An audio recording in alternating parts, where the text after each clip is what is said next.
Sige, tingnan natin kung saan ito hahantong. Iyon ang mga salitang binitiwan ko habang magkatabi kami ng stepdad kong si Greg sa sala ng bahay. Isang simpleng weekend lang sana yon habang nasa probinsya si Mama. Pero sa gabing iyon, may nangyari na hindi ko kailanman inakalang mararanasan ko.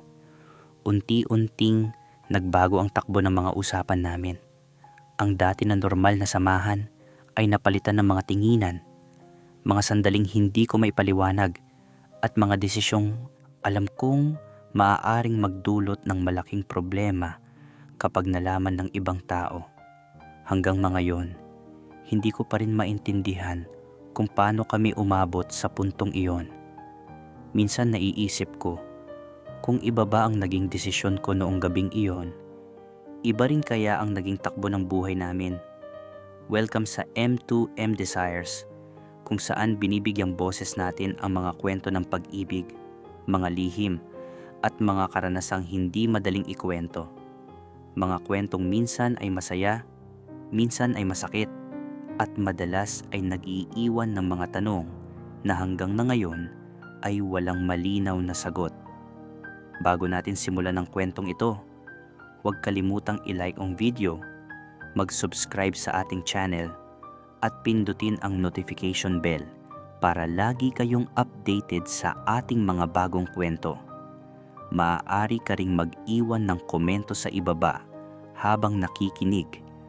At ngayon, tara na at pakinggan natin ang liham na ipinadala sa atin para sa gabing ito. Kuya Will, magandang gabi po. Itago niyo na lang ako sa pangalang Jay. Gusto ko lang po sana i-share tong nangyari sa akin na hanggang ngayon, kapag naiisip ko, bumibilis pa rin ang tibok ng puso ko.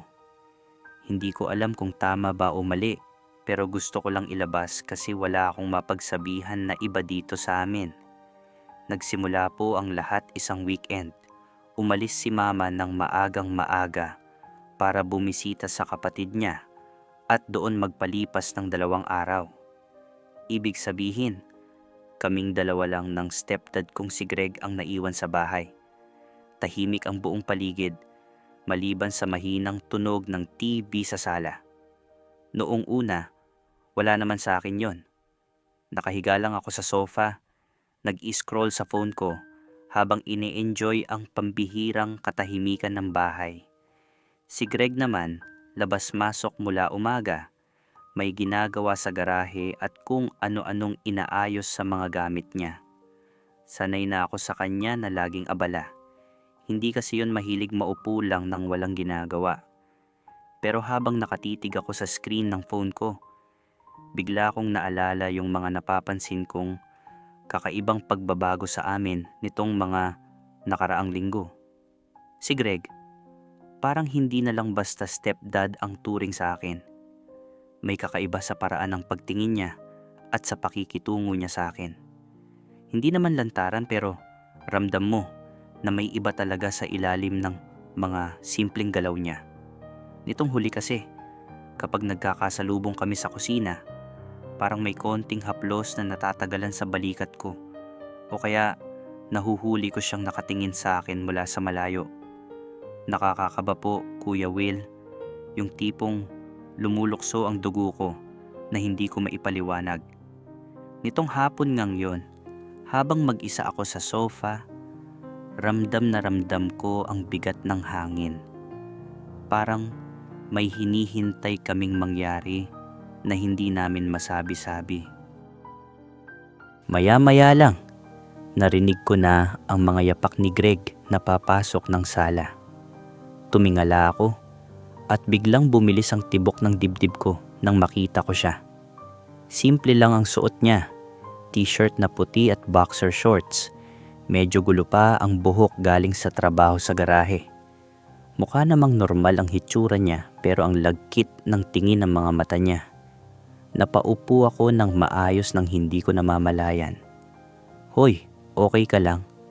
Kaswal na tanong niya habang nakasandal sa hamba ng pinto. Oo naman, nanonood lang ng TV, sagot ko naman. Pilit na pinapatatag ang boses ko kahit may kung anong kaba sa dibdib ko. Tumango siya. Inikot ang paningin sa sala bago muling tumitig sa TV. Pwedeng makiupo? Siyempre, nagkibit balikat ako para magmukhang cool. Sige lang. Lumapit si Greg at tumabi sa akin sa sofa. Ramdam ko ang paglubog ng sofa sa bigat niya. Biglang sumikip ang espasyo sa pagitan naming dalawa, Kuya Will. At nang lumapat ang hita niya sa hita ko, habang nag-aayos siya ng upo, parang nakuryente ako. Napakaliit na bagay lang noon, pero parang sumabog ang utak ko sa mga kung ano-anong iniisip ko. Ilang minuto kaming tahimik na nakatitig sa TV, pero alam kong pareho kaming walang naiintindihan sa pinapanood namin. Mas lalong bumigat ang tensyon. Parang magnet si Greg na humihigop sa akin paitaas kahit anong pilit kong dumistansya. Hindi natapos doon ang eksena, Kuya Will. Pagkalipas ng ilang minuto, bahagyang lumingon si Greg sa akin. Nagtagpo ang mga mata namin at doon pa lang, parang napatigil ang paghinga ko. Hindi ganun ang tingin niya. Hindi lang basta tingin ng stepfather na nagtatanong sa anak-anakan niya. Mas malalim yon, mas matindi at pakiramdam ko ay tuluyan nang nawala ang distansya sa amin. Alam mo, panimula ni Greg, mababa at seryoso ang boses. Kanina pa kita iniisip. Nalaglag ang puso ko sa sinabi niya. Sobrang bigat ng bawat salita niya, parang kumot na bumalot sa akin.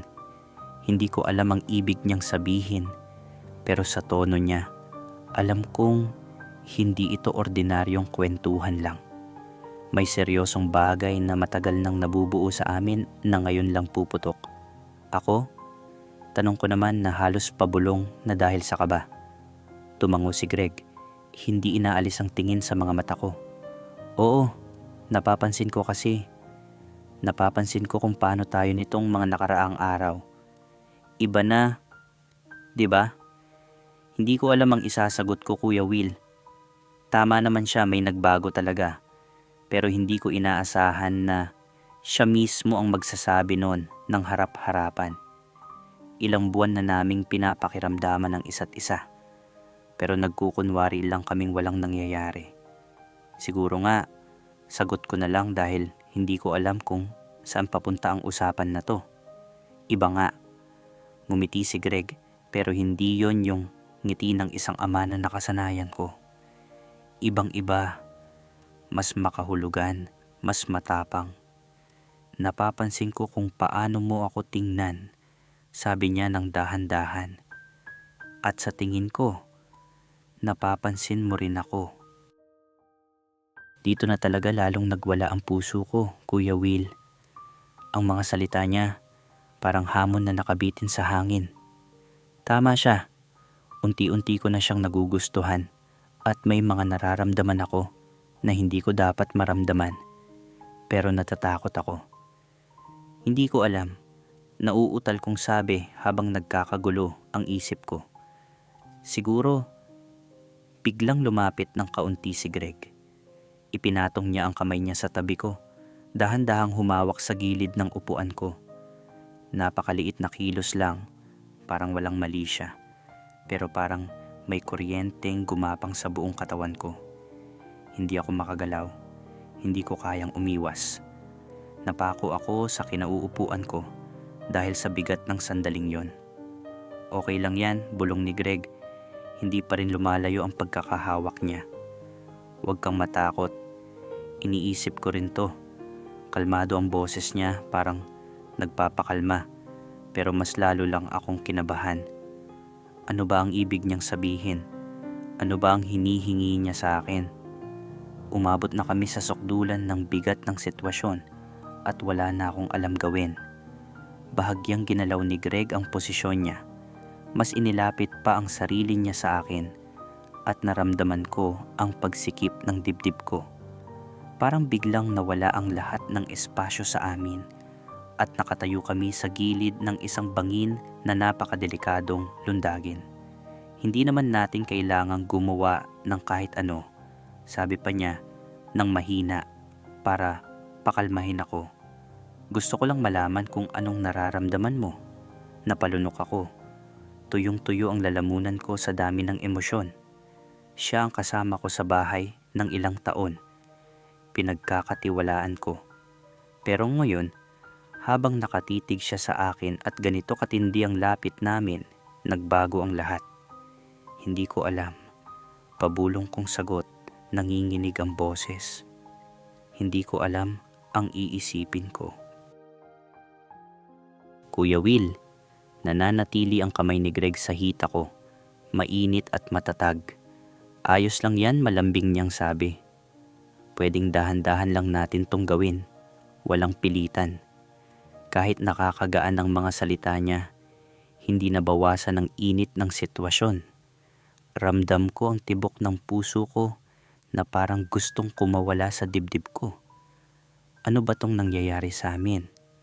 Ginalaw ulit ni Greg ang kamay niya, mas mataas pa sa kanina, at doon na ako nakaramdam ng matinding init na sumakop sa buong katawan ko. Nagre-respond na ang katawan ko sa mga haplos niya, mga haplos na matagal ko nang pinipigilang pansinin, at bigla napagtanto ko na lang na ayaw ko nang umiwas. Ayaw ko nang patigilin siya. Iniisip ko ang tungkol sa atin, bulong ulit ni Greg, nakatitig pa rin. At sa tingin ko, pwedeng subukan natin yung sa ating dalawa lang. Ang bigat ng kahulugan ng mga salitang yon, Kuya Will. Subukan? Nagpaikot-ikot ang utak ko. Ang stepdad ko na asawa ng nanay ko. Heto at nagpapanukala ng ganitong bagay. Kinakabahan ako. Pero kasabay nun, parang may kung anong lakas na humihila sa akin palapit sa kanya. Ang mga daliri niya gumagawa ng mabagal na paikot na galaw sa ibabaw ng pantalon ko. Hindi ko na kayang mag-isip ng maayos. Nakaupo lang ako doon. Pinapakiramdaman ang init ng bawat hawak niya. Hindi natin kailangang magmadali. Ulit niya. Parang nararamdaman niya ang giyera sa loob ng utak ko. Gusto ko lang na pareho tayo ng iniisip. Napalunok ako ulit. Paano ko ba sisimulang intindihin to? Paano kami umabot sa ganito? Pero ngayong lumagpas na siya sa linya at nasabi na ang mga salitang hindi na pwedeng bawiin, napilitan akong aminin sa sarili ko na matagal ko na ring hinihintay ang pagkakataong Hindi ko lang talaga maamin noon. Hindi ko alam ang sasabihin ko. Bulong ko na halos hindi na marinig. Masyadong mabilis lahat. Kuya Will, tumango si Greg at mas itinaas pa ang kamay niya malapit sa may baywang ko. Naiintindihan ko, sagot niya, at hindi natin gagawin ang kahit anong bagay na hindi mo gusto. Pero alam kong nararamdaman mo rin to. Nakikita ko sa mga tingin mo. Tama siya, Kuya Will. Ramdam ko, alam ko, at nakikita ko rin. Ang mga matagalang tinginan, ang mga tahimik na sandali sa bahay na may kakaibang kahulugan. Matagal nang may nagbabagang apoy sa ilalim namin na hindi lang namin pinapansin. At ngayon, heto na kami, handa nang sunugin ang lahat. Mas lumapit pa sa akin si Greg sa sofa, hanggang sa wala ng espasyo sa pagitan namin at ramdam ko na ang singaw ng katawan niya.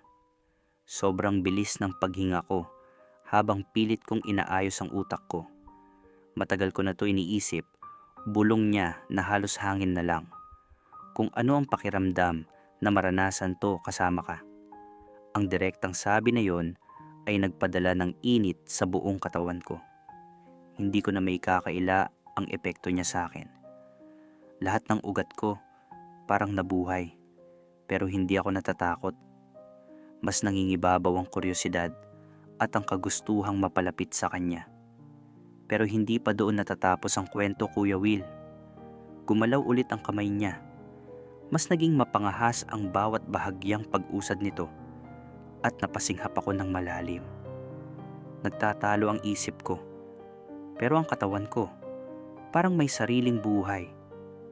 Hindi ko alam kung dapat ba to, sabi ko ulit, halatang nanginginig ang boses ko. Ibig kong sabihin, Magkasama tayo sa iisang bubong. Lumambot ang tingin ni Greg.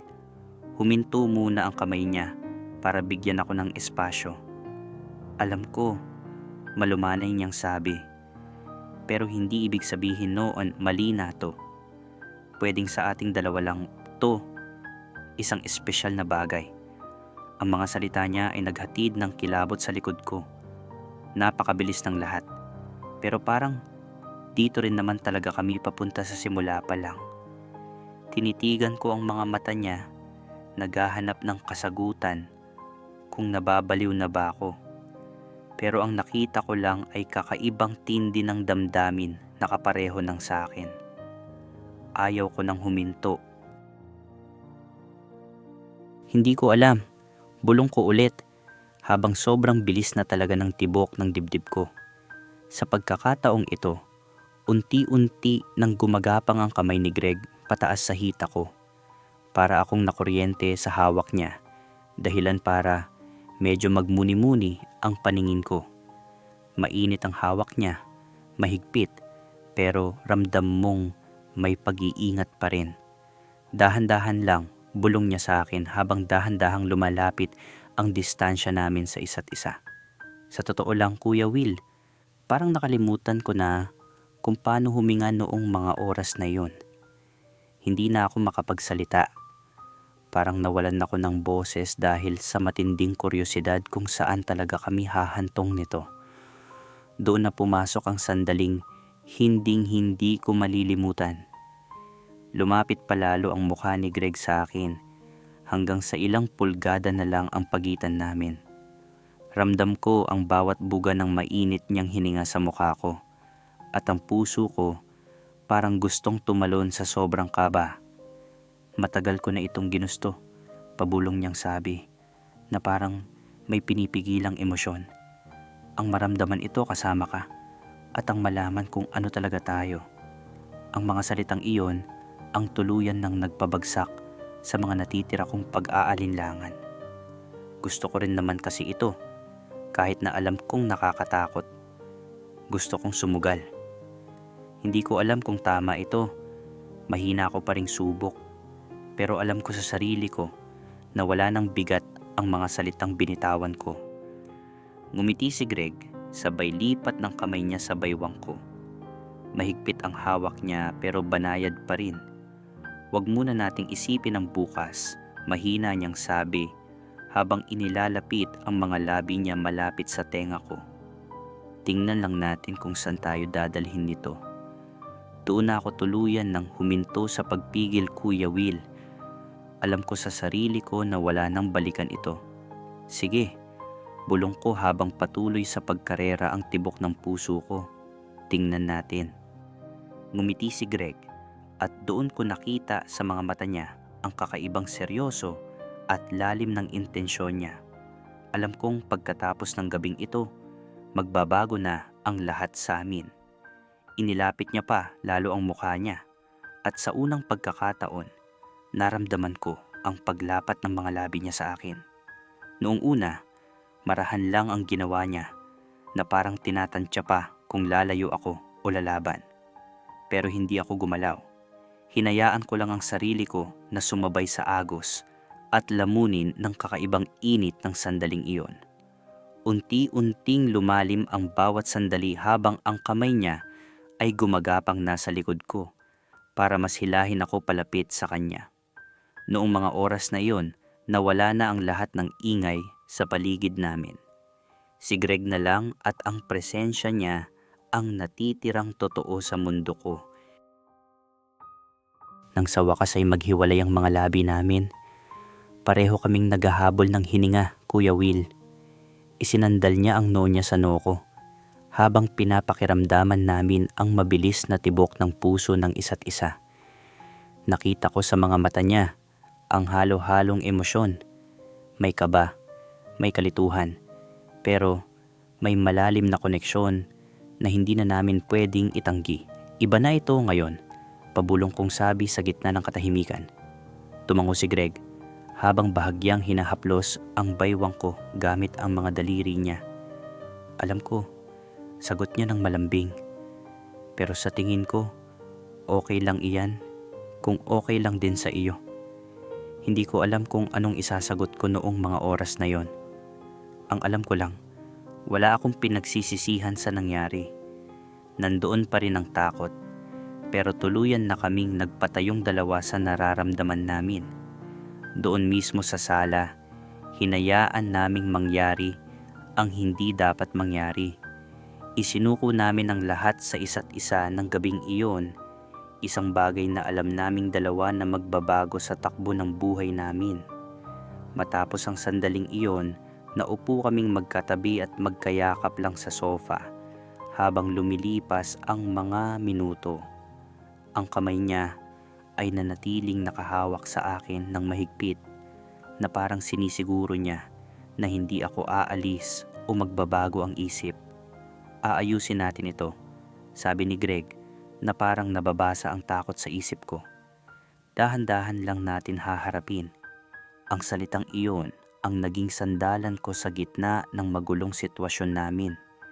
Hindi muna namin iniisip kung anong label o pangalan ang mayroon sa amin ngayon. Ang mahalaga lang sa akin, magkasama kami sa sandaling iyon. Habang patuloy na lumilipas ang oras at nagbabago ang liwanag sa loob ng sala, doon dahan-dahang naglaro sa isip ko ang bigat ng katotohanan. Alam kong napakalaking pagsubok ang haharapin namin dahil bawal ito. Stepdad ko siya, Kuya Will. Siya ang asawa ng nanay ko. Pero sa gabing iyon, parang nakalimutan ng mga puso namin ang realidad. Nang tuluyan ng dumilim ang buong paligid, sumandal lang ako sa dibdib niya habang pinakikinggan ang tibok ng puso niya. Sa unang pagkakataon sa mahabang panahon, naramdaman ko na parang nasa tamang lugar ako kahit na alam kong nasa gitna ako ng isang bawal na relasyon. Dahil sa tuwing aalis si Mama para magtrabaho o umalis ng bahay, alam ko na may isang tao akong napapasaya. At may isang tao rin na nagpaparamdam sa akin kung paano pahalagahan. Iyan po ang kwento ko, Kuya Will. Sana ay hindi nyo ako masyadong husgahan, pati na ng mga listeners mo. Maraming salamat sa pagbabasa at pagbabahagi ng liham ko. At dito nagtatapos ang kwento ni Jay. Isang pag-amin na puno ng tensyon, pagkalito, at mga desisyong hindi madaling harapin kapag nasangkot ka sa isang sitwasyong alam mong hindi dapat nangyari. Jay, habang binabasa ko ang liham mo, ramdam ko kung gaano kagulo ang mga nararamdaman mo. Hindi madaling mapunta sa kalagayan na katulad nito. Minsan kasi, habang tumatagal ang pagsasama ng dalawang tao sa iisang bubong, may mga damdaming unti-unting nabubuo kahit hindi naman iyon ang dapat mangyari. At kapag walang malinaw na hangganan, mas madaling maligaw ang damdamin. Ang masasabi ko lang sa'yo, maging maingat ka. May mga bagay na sa una ay parang nagbibigay ng ginhawa at saya, pero kalaunan ay maaaring magdulot ng sakit sa maraming tao. Parang apoy sa malamig na gabi, nakakapagbigay ng init sa simula, pero kapag hindi na kontrol, maaari nitong tupukin ang lahat ng malapit dito. Ang aral sa kwentong ito ay simple. Hindi lahat ng nararamdaman natin ay dapat nating sundin. Minsan, ang tamang desisyon ay hindi yung nagpapasaya sa atin sa kasalukuyan, kundi yung nakakapagbigay ng kapayapaan kapag lumipas na ang panahon. Ang bawat lihim ay may katumbas na bigat, at habang tumatagal itong daladala, mas lalo itong humihirap bitbitin. Para naman sa ating mga ka-M2M, ano ang masasabi ninyo sa naging sitwasyon ni Jay? Kung kayo ang nasa kalagayan niya, ano ang gagawin ninyo? Ibahagi ang inyong opinyon at payo sa comment section. Baka ang inyong mga salita ang makatulong sa isang taong dumaraan sa katulad na pagsubok. Bago tayo magpaalam, huwag kalimutang i-like ang video na ito, mag-subscribe sa ating channel, at i-share ang kwentong ito sa inyong mga kaibigan. Maraming salamat sa inyong patuloy na suporta. Ako po si Kuya Will. Hanggang sa susunod nating pagbubukas ng mga kwentong puno ng lihim, damdamin at mga aral sa buhay. Magandang gabi sa inyong lahat.